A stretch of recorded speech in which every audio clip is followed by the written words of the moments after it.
കോഴിക്കോട് വെള്ളിപ്പറമ്പ് മയിലാടം കുന്നുമലയിൽ തീപിടുത്തമെന്ന ഒരു പുതിയ വാർത്ത വരുന്നുണ്ട്. ഫയർഫോഴ്സ് എത്തി തീ അണയ്ക്കാനുള്ള ശ്രമം അവിടെ തുടരുകയാണ്.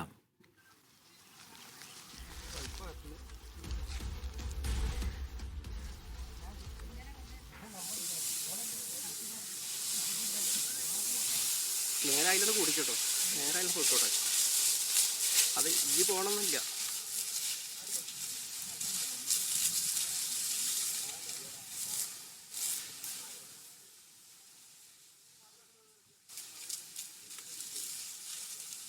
നന്ദഗോപാലുണ്ട് വിവരങ്ങൾ നൽകാനായി. നന്ദു, വലിയ തീപിടുത്തമാണോ മയിലാടം കുന്നിലുള്ളത്? ഈ തീ അണച്ചിട്ടുണ്ടോ? എന്താണ് സ്ഥിതി?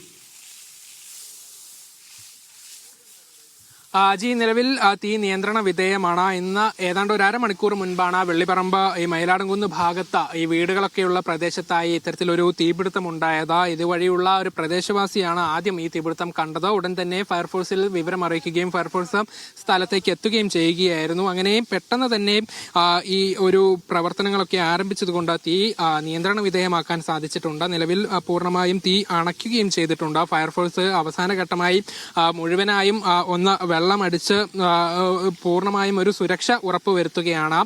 ഏതായാലും ഈ പ്രദേശവാസി നമുക്കൊപ്പം ഉണ്ട്. അദ്ദേഹത്തോട് കൂടി ചോദിക്കാം, ഇത് എന്താ സംഭവിച്ചത്, എപ്പോഴാണ് ഉണ്ടായത്? ഇപ്പോൾ ഒരു 3/4 മണിക്കൂർ മുമ്പാണ് താഴെ. അങ്ങനെ ഞാൻ വീട്ടിൽ നിന്ന് വരികയാണ്. ഞാൻ മേൽപ്പഴനി അമ്പലത്തിലെ സേവാർത്ഥിയാണ്. അപ്പോൾ നമ്മുടെ സേവാർത്ഥി അങ്ങോട്ട് നടന്നു പോകുന്നുണ്ടായിരുന്നു ഡ്യൂട്ടി കഴിഞ്ഞിട്ട്. അപ്പോൾ അത് കഴിഞ്ഞപ്പോൾ അയാൾ എന്നോട് പറഞ്ഞു, ഇങ്ങനെ തീ ഇങ്ങനെ പിടിച്ചിട്ടുണ്ട്, താഴേന്ന് പിടിച്ചിട്ടുണ്ട്, അപ്പോൾ നിങ്ങളൊന്ന് വേഗം വിളിച്ച് വിവരം പറയുമെന്നാണ്.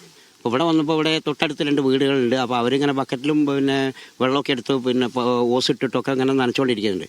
അപ്പോൾ ഇവിടുത്തെ ഒരു സ്റ്റാഫ് ഇങ്ങോട്ട് നടന്നു വരുന്നുണ്ടായിരുന്നു. അവരോട് പറഞ്ഞു വേഗം അഡ്മിനിസ്ട്രേറ്ററെ വിളിക്കാൻ പറഞ്ഞു. അഡ്മിനിസ്ട്രേറ്റർ എൻഗേജഡ് ആയപ്പോൾ വേഗം ഫയറിലേക്ക് വിളിക്കുകയത്. നാട്ടുകാരും കൃത്യമായി രക്ഷാപ്രവർത്തനത്തിൽ പങ്കാളികളായിരുന്നു. സമീപത്തൊക്കെ നിരവധി വീടുകളുണ്ടായിരുന്നു. ആളുകൾ കയ്യിൽ കിട്ടിയ ബക്കറ്റിലൊക്കെ വെള്ളവുമായി എത്തി ആദ്യം തീ അണയ്ക്കാനുള്ള രക്ഷാപ്രവർത്തനത്തിൽ ചേർന്നു. അതിനൊപ്പം തന്നെ ഫയർഫോഴ്സും എത്തി. അങ്ങനെയും കൃത്യമായ ഇടപെടലിനെ തുടർന്ന് വലിയൊരു തീപിടുത്തം ഒഴിവാക്കാൻ സാധിച്ചു എന്നുള്ളതാണ്. പ്രത്യേകിച്ചും ഇവിടെ പൂർണ്ണമായും ഉണങ്ങിക്കിടക്കുന്ന ഒരവസ്ഥയാണ്.